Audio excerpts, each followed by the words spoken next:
ओम नमो भगवते वासुदेवाय नमः। इससे पहले के अध्याय में आपने जाना था कि किस प्रकार देवऋषि नारद को नारायण भगवान ने अधिक मास के बारे में बताया था कि एक बार अधिक मास बहुत दुखी होकर भगवान श्री कृष्ण की शरण में पहुंचा था। भगवान कृष्ण की शरण में पहुंचकर अधिक मास ने जो कुछ भी कहा उसका वृत्तांत आप सभी आज के अध्याय में सुनेंगे। इससे पहले का अध्याय सुनने के लिए, वीडियो को प्यार देने के लिए आप सभी का एक बार फिर से बहुत बहुत धन्यवाद। और अगर आज की कथा भी अच्छी लगे तो प्लीज़ वीडियो को लाइक ज़रूर कीजिएगा। श्री नारायण बोले, नारद भगवान पुरुषोत्तम के आगे जो शुभ वचन अधिक मास में कहे वह लोगों को कल्याण की इच्छा से हम कहते हैं। सावधान होकर सुने। अधिवास बोला है, नाथ है कृपया निधि है, हरे मुझे जो भी बलवान है उन्हें ही मलमास है।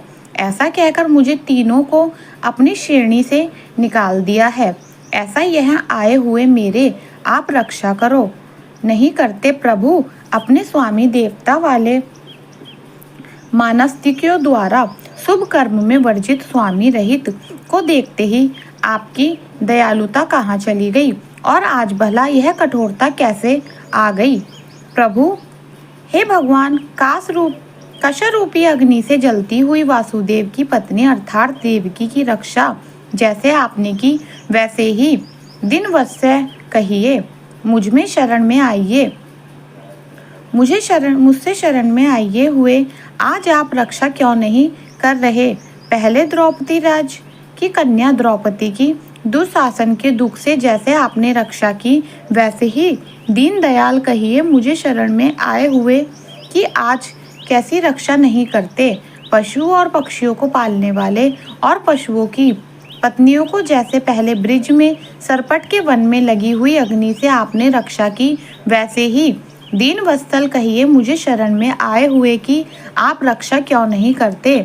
भगत देश के राजा जरासंध के बंधन से राजाओं के जैसे रक्षा की वैसे ही दीन वत्सल कहिए, मुझमें शरण में आए हुए कि आप कैसे रक्षा नहीं करते।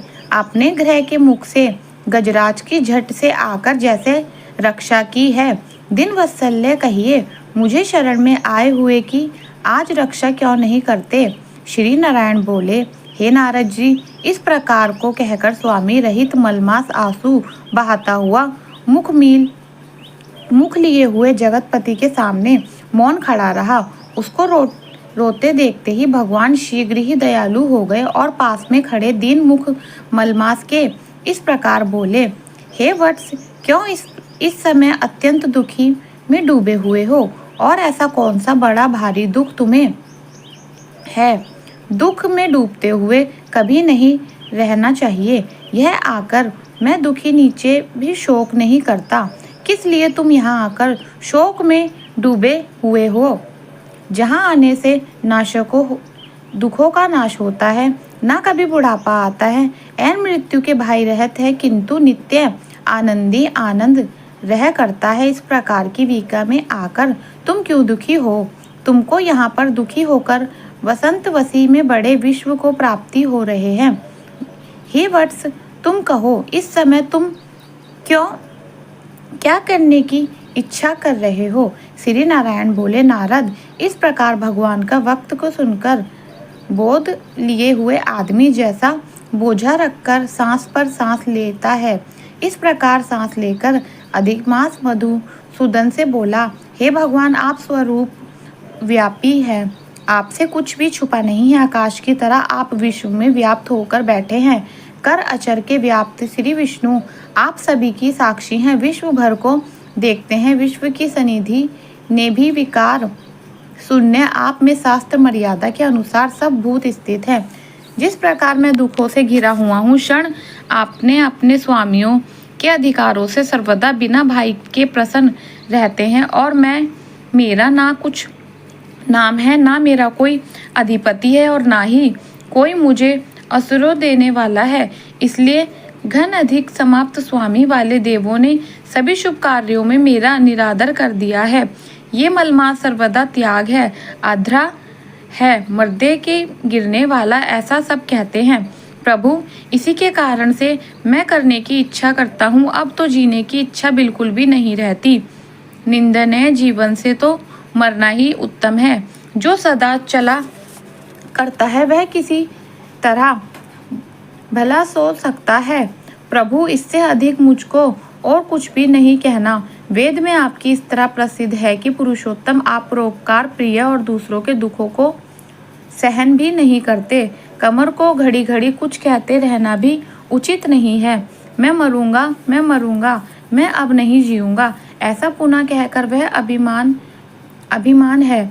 ब्रह्मा के पुत्र चुप हो गए और एक श्री विष्णु के निकट गिर गए। तब इस प्रकार अचानक गिरते हुए मलमास को देखकर भगवान की सभा के सभी लोग बड़े आश्चर्यचकित हो गए।